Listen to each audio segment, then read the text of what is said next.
Hello students, welcome back in BBVN online class. आज हम सीखेंगे पत्र लिखना। देखिए, पत्र हमने लास्ट ईयर भी सीखे हैं। पत्र कैसे लिखे जाते हैं। दो तरीके के पत्र होते हैं। एक तो होते हैं औपचारिक पत्र और एक होता है अनौपचारिक पत्र। पत्र कहो चाहे चिट्ठी कहो चाहे लेटर राइटिंग कहो, एक ही बात है। पत्र लिखना, चिट्ठी लिखना या लेटर लिखना एक ही बात है। अब हम देखेंगे दो तरीके के पत्र, औपचारिक और अनौपचारिक पत्र। तो औपचारिक पत्र वे पत्र होते हैं जो हम किसी ऑफिस में, दफ्तर में, स्कूल में, इनमें लिखते हैं, उनको कहते हैं औपचारिक पत्र। और अनौपचारिक पत्र वे होते हैं जैसे हम अपने रिश्तेदारों को, अपने फ्रेंड्स को, इनको लिखते हैं, मम्मी पापा को लिखते हैं बधाई के लिए या शादी के लिए निमंत्रण कार्ड, बधाई के लिए पत्र लिखते हैं, या किसी को आमंत्रित करने के लिए पत्र लिखते हैं, या फिर अपने मम्मी पापा से पैसे मंगवाने के लिए पत्र लिखते हैं। तो ऐसे पत्र को कहते हैं अनौपचारिक पत्र। ओके स्टूडेंट्स, आज यहाँ हम पढ़ेंगे आपकी बुक जो है व्याकरण की, उसके अंदर पत्र दिया हुआ है, वो निकालिए आप लोग। चैप्टर मम्मी अपना फ़ोन दो मुझे, मयंक को व्हाट्सअप करना है। बच्ची कह रही है, ये जो लड़की है वो कह रही है अपनी मम्मी से, मम्मी मुझे अपना फ़ोन दो, क्या करना है, मयंक को व्हाट्सअप। आजकल सब व्हाट्सअप कर रहे हैं, सब फ़ोन का इस्तेमाल कर रहे हैं, हाथ से पत्र कोई भी नहीं लिखना चाहता है। तो देखिए मम्मी क्या कहती है, क्यों, स्कूल में तो बात करके ही आ रही हो। हाँ मम्मी, लेकिन कल वह खेलते समय गिर गया था। स्कूल में तो बात की थी, लेकिन वो कल खेलते समय क्या हो गया था, गिर गया था। तो अब मम्मी कह रही है, ठीक है, अच्छा तो चिट्ठी लिखो, बार बार पढ़ेगा तो उसे अच्छा लगेगा। चिट्ठी लिखने से क्या होता है, बार बार वह अगर चिट्ठी लिखी हुई पढ़ेगा तो क्या होगा, उसे अच्छा लगेगा।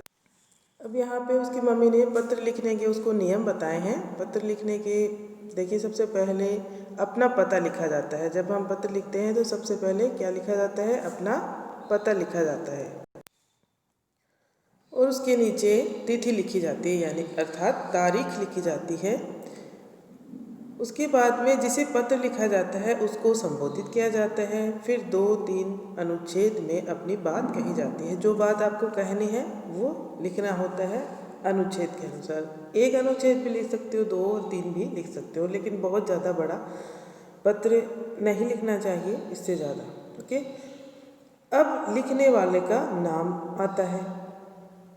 जो लिखता है उसका नाम, लिफाफे पर जिसको पत्र लिखा है उसका पूरा पता लिखते हैं, और अपना पता भी लिखा जाता है। एक तरफ अपना पता और दूसरी तरफ जिसे हम पत्र लिख रहे हैं उसका पता लिखा जाता है। ठीक है, यहाँ पे देखिए अनौपचारिक पत्र का प्रारूप दिया हुआ है, किस तरह से अनौपचारिक पत्र लिखा जाता है।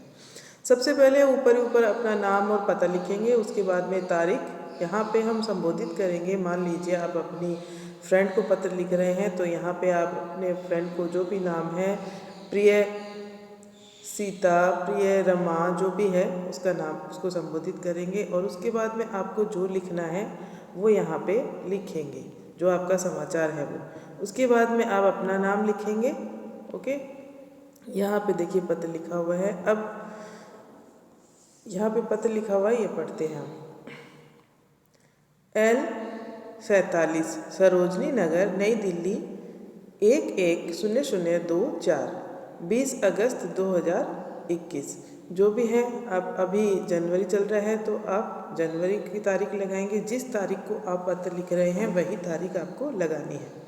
ओके, प्रिय मयंक, मैंने आपको पहले भी ये बात कही है कि एग्ज़ाम के अंदर जब आप लिखते हैं पत्र तो आप यह तारीख नहीं लगाएंगे जिस दिन आपने अपनी उत्तर पुस्तिका में या पुस्तक में लिखा है, वो नहीं। जिस दिन एग्ज़ाम है वह तारीख आप लगाएंगे, क्योंकि आप पत्र उसी दिन लिख रहे हैं, या आप किसी को भी पत्र लिखते हैं तो वही तारीख आप उसमें लगाएंगे। अब यहाँ पे उसने अपने मित्र को संबोधित किया है, प्रिय मयंक, कल विद्यालय में खेलते समय तुम गिर गए थे। आज तुम स्कूल नहीं आए, मेरा मन नहीं लगा। पता लगा कि तुम्हारे पाँव में चोट आई है और डॉक्टर ने 3 सप्ताह का प्लास्टर लगाया है। तुम्हें क्या बहुत दर्द हो रहा है? अब वो पूछ रही है उससे। पढ़ाई की चिंता मत करो, मैं तुम्हें हर रोज़ का काम फ़ोटो खींचकर अपनी मम्मी के फ़ोन से तुम्हारी मम्मी के फ़ोन पर व्हाट्सअप भेज दूँगी। देखिए आज व्हाट्सअप का कितना अच्छा चल रहा है आजकल, आप लोग भी ऐसे कर रहे हो। अभी आप पढ़ाई भी इसी से कर रहे हो, व्हाट्सएप से, फ़ोन से ही पढ़ाई कर रहे हो। 3 हफ्ते में पलक झपकते ही 3 हफ्ते तो पलक झपकते ही बीत जाएंगे। मैंने मम्मी से कहा है कि शनिवार की छुट्टी में वे मुझे तुम्हारे घर ले आए। मैं आऊँगी। मैंने तुम्हारे लिए किताब घर से कहानियों की पुस्तक भी ले ली है। किताब घर यानी पुस्तकालय जिसे कहते हैं, आप लाइब्रेरी कहते हैं, उसी को कहा गया है यहाँ पे किताब घर। तो वहाँ से कहानियों की किताब ली है ताकि उसका मयंक का मन लगता रहे। अब देखिए यहाँ पे 3 अनुच्छेद लिखे हुए हैं, पहला, दूसरा और तीसरे अनुच्छेद में आते आते इसका पत्र पूरा हो जाएगा। जरूरी नहीं है आप हमेशा 3 ही अनुच्छेद लिखें, आप 2 भी लिख सकते हैं, 4 भी लिख सकते हैं, ठीक है। तुम पढ़ना, कहानियों की किताब पढ़ना, मज़ा आएगा। आंटी अंकल को मेरी तरफ से प्रणाम करना। चिंकी को प्यार। तुम जल्दी स्वस्थ हो जाओ। तुम्हारी मित्र तुलिका ने अपने दोस्त मयंक को पत्र लिखा है ना। तो इसी तरह से आपको अनौपचारिक पत्र लिखने हैं। अब देखिए यहाँ पे एक औपचारिक पत्र दिया हुआ है। औपचारिक पत्र, अध्यापिका को पत्र लिखा है अपनी गलती के लिए क्षमा मांगने के लिए, अपनी गलती के लिए माफ़ी मांगने के लिए अपनी टीचर को पत्र लिखा है। देखते हैं। 2116 अर्वन स्टेट करनाल 132001 28 अगस्त 2020-21 जितना भी है आप यहाँ पे लिखेंगे। और फिर से मैं बता देती हूँ, तारीख वही लगानी है आपको। अध्यापिका कल्पना चावला विद्यालय, कक्षा अध्यापिका को लिखा है तो कक्षा अध्यापिका लिख देंगे यहाँ पे। प्रधानाध्यापिका को लिखना है तो प्रधानाध्यापिका लिखेंगे आप यहाँ पे, ठीक है। यहाँ पे कक्षा अध्यापिका को लिखा गया है। आज तक हम प्रधानाध्यापिका को पत्र लिखते आए हैं यहाँ पे, लेकिन बच्चे ने अपनी कक्षा अध्यापिका को लिखा है। क्यों? क्योंकि उसने कोई गलती की थी और उसके लिए उसे क्षमा मांगनी थी। कल्पना चावला विद्यालय का नाम है करनाल, फिर पूरा इसका एड्रेस आ गया है। विषय है क्षमा के लिए पत्र। महोदया क्यों लिखा है? क्योंकि वे एक लेडी है, इसलिए महोदया। कल मुझसे बड़ी भूल हुई। हिंदी पीरियड से पहले खेल के पीरियड में स्नेहा की हिंदी गृह कार्य कॉपी निकालकर अपने बैग में रख ली। अब बच्चे से मिस्टेक क्या हुई वो देखिए। उसने गृह कार्य की कॉपी अपने बैग में निकाल के रख ली। मुझे लगा कि कभी तो उसे भी डांट पड़नी चाहिए, लेकिन बस में बैठते ही मुझे लगा कि मैंने कितनी बड़ी गलती की है। घर पहुंचते ही मैंने दादी को सारी बात बताई। उन्होंने मुझे समझाया कि मैं स्नेहा को सच बताकर माफ़ी मांग लूँ। दूसरे दिन स्कूल जाकर मैंने यही किया।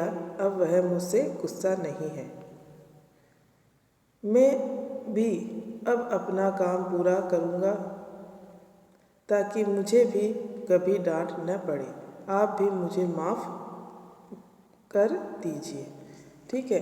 तो उसने अपनी फ्रेंड से तो माफ़ी मांगी, लेकिन अपनी कक्षा अध्यापिका से भी माफ़ी मांगी। अब देखिए यहाँ पे भवदिया के नीचे आपको अपना नाम लिखना है और कक्षा लिखनी है, जो भी आपकी कक्षा है, सेक्शन है A B, अगर है तो, नहीं तो कक्षा ही लिखेंगे। ओके स्टूडेंट्स, ये है औपचारिक पत्र का प्रारूप। देखिए आपको औपचारिक पत्र का प्रारूप मैं आपको यहाँ पे दिखा देती हूँ।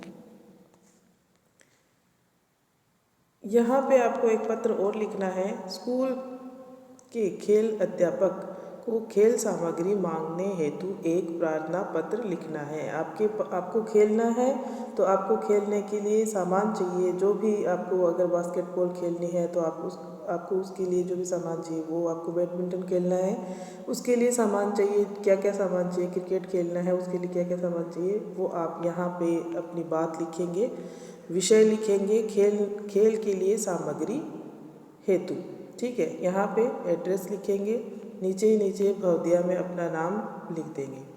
ओके स्टूडेंट्स, ये है आपका औपचारिक पत्र का पूरा प्रारूप, आपकी बुक में ही दिया हुआ है। तो इस प्रारूप के अनुसार आप लिखेंगे पत्र।